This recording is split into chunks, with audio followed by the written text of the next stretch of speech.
I'm back again with another video. Oh my god.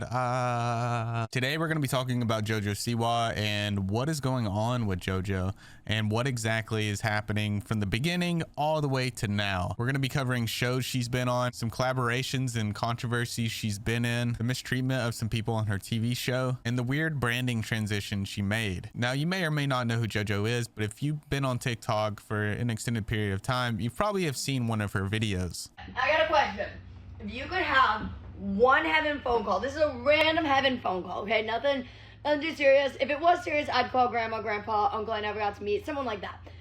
That video right there was my first exposure to the Jojo rebrand. It wasn't until I started looking into all this, I saw what direction it really went. I did some bad things. And what's just so bizarre about this is how forced it all feels. And I think that's what a lot of people are feeling here when they see this rebrand and how she's acting. It all feels like a performance, a play she's putting on, all just for her branding. But before we get into all that, let's go back to where it all started and how she became who she is today. You know who creates the vultures? It's you.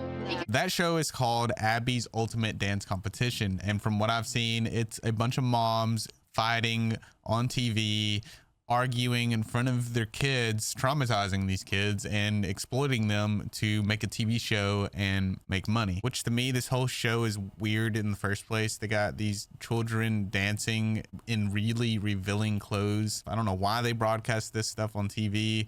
It's just weird to sexualize children like that for entertainment. I don't think it's right. Or for any reason, you shouldn't be sexualizing children. And the show clearly forces them to do inappropriate dances, wear inappropriate clothing, as well as do inappropriate things such as kiss each other. There was a scene where Abby kisses one of the kids named Maddie directly on the lips to get her motivated to do this dance routine where she has to kiss one of the other boys, where she clearly doesn't want to kiss. She says in one of the little preview interview things, she says that I didn't sign up for this. And when Abby kisses Maddie, the 11-year-old, the moms just laugh. Everybody's just laughing like it's funny. So she follows through with the scene anyways and ends up kissing the little boys. So they basically just force these two kids to kiss on TV and air it, which is crazy to me.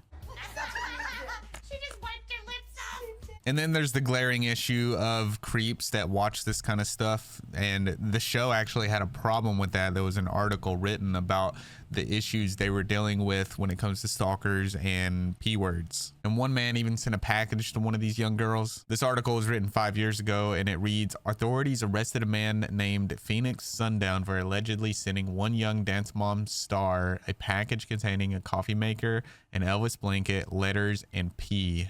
Sundown's alleged harassment of the girl began months earlier. According to her representative, he had previously posted photos of kidnapped victim Elizabeth Smart online, tagging the dancer in the images with the caption, future goals. After the arrest, Sundown said that he was surprised authorities apprehended him as he had previously mailed 11 packages to Maddie Ziegler without interference. He later showed off a neck tattoo of Dance Mom's overlord Abby Lee Miller during an ABC 10 Jailhouse interview. The 36-year-old's Facebook page also paid homage to a number of child stars. Last year, he posted a photo of Jamie Lynn Spears captioned with the words, "After I'm done, child, I'll meet you in person." He also posted about his love for Emma Watson and Disney Channel star Rowan Blanchard, but considered his views moderate because he stayed away from these young women. "They know I'm not going to come swinging through a rope and smashing through a window and screaming with printouts that we are married," he said in the ABC 10 jail interview. "I'm not that crazy." And then it goes on to say that they were receiving some pretty nasty comments on their fan page as well. And Maddie even had to hire full-time security. And one could argue that this show and shows like this are designed to sell the image,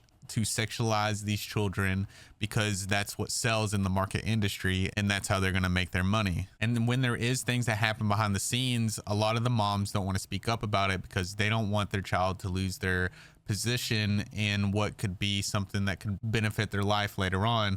But in the long term, it really is hurting their life. It's going to distort the way they see reality because they're put in these situations where it just seems all okay. And we see this all too often when it comes to the entertainment industry, where these children are in these types of environments and then they grow up and they're not doing so well. So you can see how being on this show is probably bad for your mental health and can do some things to you later on in life. That was a little rundown of the show. Now let's go back and focus on Abby Lee Miller. By the way, if you haven't yet, make sure you hit that subscribe button, like the video, and leave a comment down below. That'll help the little robots know to spread this video around. Thank you. Abby, the woman I showed previously, I want this kid with me. I don't want her with you. was known on the show for being really mean, yelling at the parents a lot, and making the kids cry. And there's even long compilations of her on YouTube being racist. And on top of that, she would say things like these kids that were 12 could get married and have kids in other countries. Like, that's acceptable. It was just really weird and something that someone shouldn't be saying nor thinking, that the kids that are 12 should be having kids and getting married. And then on a podcast, she openly says that she is attracted to high school football players. Have you seen What? All the Right Moves? No. That's the best movie ever. With him in it? Oh my God, yes, All the Right Moves. He's a high school football player. Oh my God. Ooh. That's my downfall. I like the high school football players. I still like them. I like the coaches. Not one that And used I to be in did- high school, but one that is. Yeah. And that lady on the podcast was like, I like the coaches, you know, maybe trying to give her an out, trying to figure out if she really meant what she meant. And she clarifies it. She literally says, not the ones that are out of high school, but the ones that are in it. And Abby Lee actually went to prison for a little bit over a year because she tried to conceal a little bit over $700,000 from the show that she was on. She's not a good person, and you can tell that she's not a good person from the show, the things she's saying, and how she treated these kids. And one of the children that were actually on the show grew up and had this to say about her. I'm like, Abby didn't do shit for me. The only thing Abby did for me was ruin the little bit of confidence that I had in myself and put me through a depression that lasted up until just about now. That woman did nothing but break me down, disrespect me, disrespect my mom and my family and so many other people. Like, she's just a disgusting woman. She's just such a bad person. I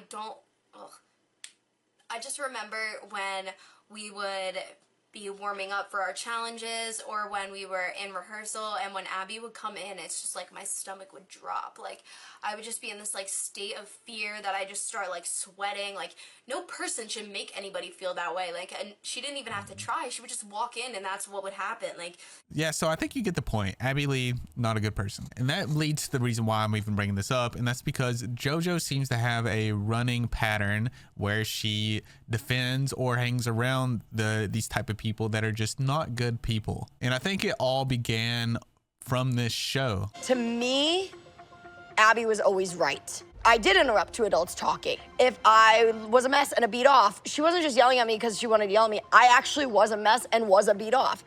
One thing that I've learned, like really working insane in Hollywood, is that that's normal.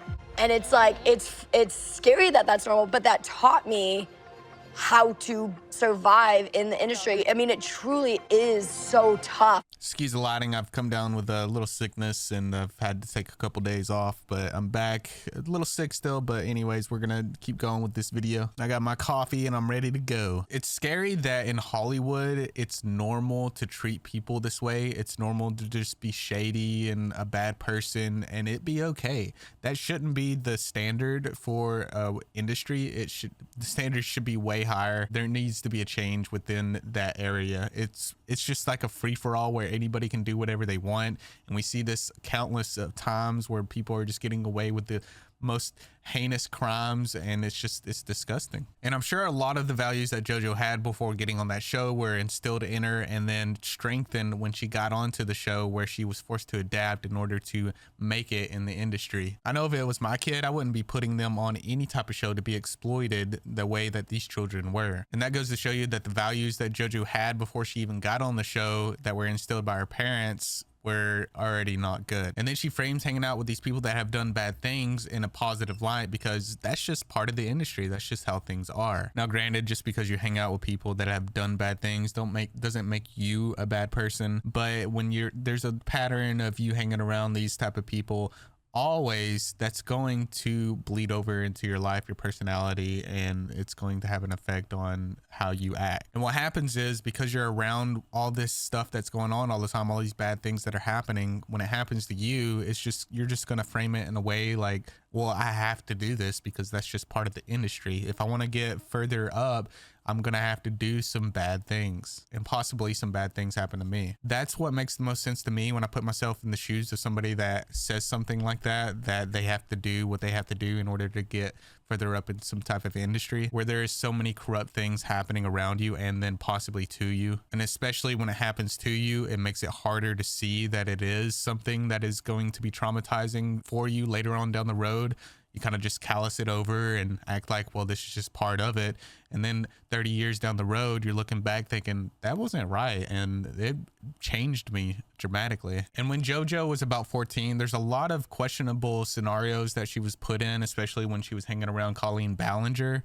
There was a podcast that was done with Rachel and Colleen Ballinger, Rachel Ballinger and Colleen Ballinger, when JoJo was just 14 years old, with Colleen being 30 years old and Rachel being 26 years old. And on that podcast, Rachel says, when you're 18, we will cuddle. I got so upset at Rachel the other day because she pulled the minor card. Because what did I said I wouldn't? I don't remember what I even said. I don't know. It was like, because you're a kid, and I was like, Rachel. I was like, when you're 18, we'll cuddle or something. Okay, wait, whoa, hold on. You're gonna gloss over this? That you told Jojo Siwa, when you're 18, we'll cuddle? Is this the new scandal of 2019? That's what we're trying to avoid. It was completely so you just have to explain a little more, because now in my head, Jojo said, Rachel, can we please cuddle? And Rachel said, not until you're 18. And now I'm imagining the future on your 18th birthday, you guys cuddling. This is what I was trying to avoid. No. Scandal, you heard it here first. We were talking about my 18th birthday. And Rachel's gonna cuddle you for your 18th birthday. That's my present. What do I get the girl that has everything? A cuddle. No, we were in the Ralph's parking lot. Okay, it's not, you're not helping your case. Why were you in the Ralph's parking lot talking about Jojo cuddling? wanted laundry detergent. Cookie dough. Oh, yeah. Yep. Now, I don't think I have to explain to you why that is bad. And it doesn't end there. There's also a video of teaching Miranda how to twerk, as well as them reacting to footage of Colleen giving birth. She actually titles it "Reacting to Raw Footage of My Birth" with Jojo Siwa. And this next part, you literally cannot make this up. She uploaded a YouTube video that was titled "I'm Colleen's Corner," which she took down, and this has been re-uploaded. And just watch what she says. Art Popaholic said, if you were Santa, name 3 people you would want to sit on your lap. My answer is so creepy. I can't admit this. This sounds so pedophile-ish. I would want the girls from Dance Moms. It sounds super creepy, but it's totally innocent. I just think they're adorable and super talented, and I'm in love with them in a very sweet babysitter child sort of way. That still sounds creepy.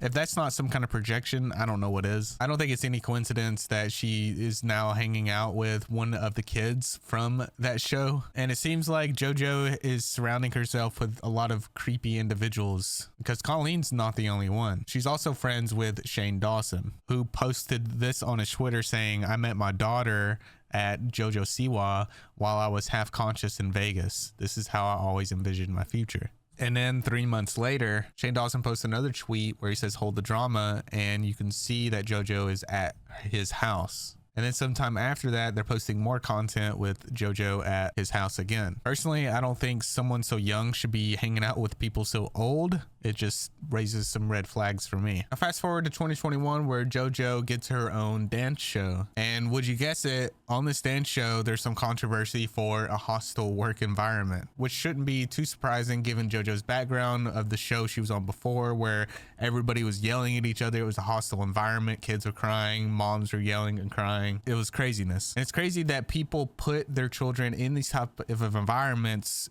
to be subjected to this type of violence and hostility, all in the name of money and fame. There was one child in particular named Leah who had spina bifida. Leah alleged that she was working one day and started bleeding out of her belly button, and JoJo's mom told her to put a maxi pad on it. Leah also alleges that after surgery, she was told to come back to work before the physician's recommended recovery period, and that they were purposely trying to make kids cry on camera, anything for the content. Now, of course, an attorney that works for Siwa denied all of these allegations, but I wouldn't put it too far past them given where JoJo has been and who she's been around and her environment growing up.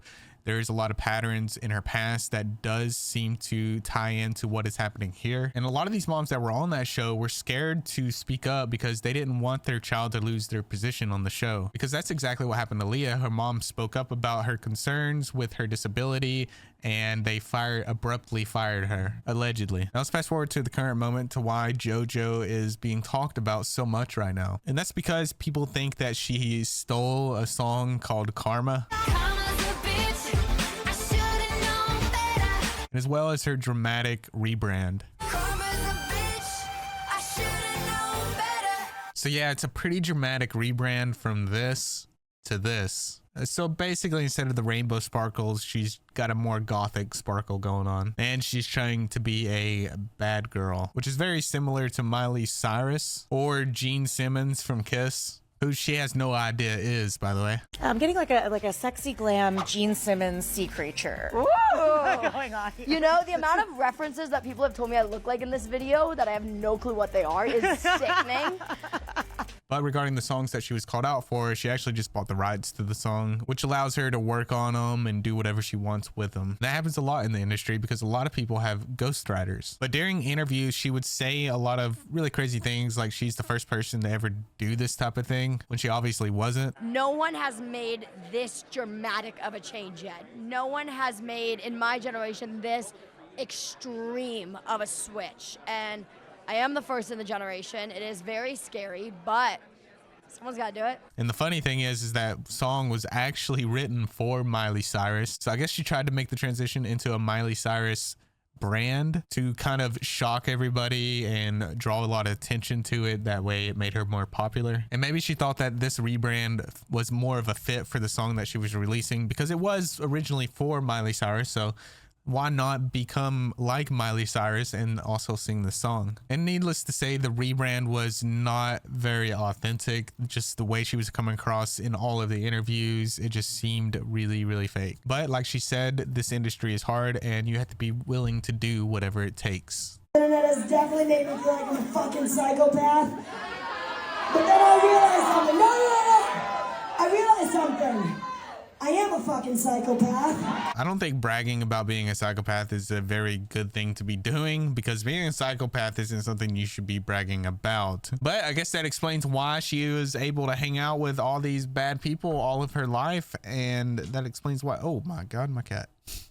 That explains the mystery to me. She's a psychopath. That explains why everything she did is why she did it. Is she really a psychopath? I don't know. I think she thinks it's cool to say that she's a psychopath, and she's trying really hard to play off this persona as like a really cool, like don't care psychopath attitude. I guess that's the cool thing to do, or at least the way she sees it. But honestly, I wouldn't doubt it because that explains why she was able to do all the things she did and was able to keep up in that cutthroat industry, which is really her just choosing to hang around bad people and thinking that that's what it requires to become successful in Hollywood, which it's not. Look at Keanu Reeves. The dude's awesome. Really, if I had to blame anybody, I would blame the parents because they put her in these positions that made it to where she felt like it was okay to hang around certain types of people that we all know are not good people. And in the result of that, you know, it created this cutthroat attitude out of her. And that's who we have now today. Jojo Siwa, who's willing to do anything it takes in order to succeed, even if that means being super, super fake. Anyways, thank you so much for watching this video. Let me know what you think in the comments down below. And shout out to all my Patreons that support me and help me make these videos. I appreciate you. You guys are awesome. And I will see everybody in the next video.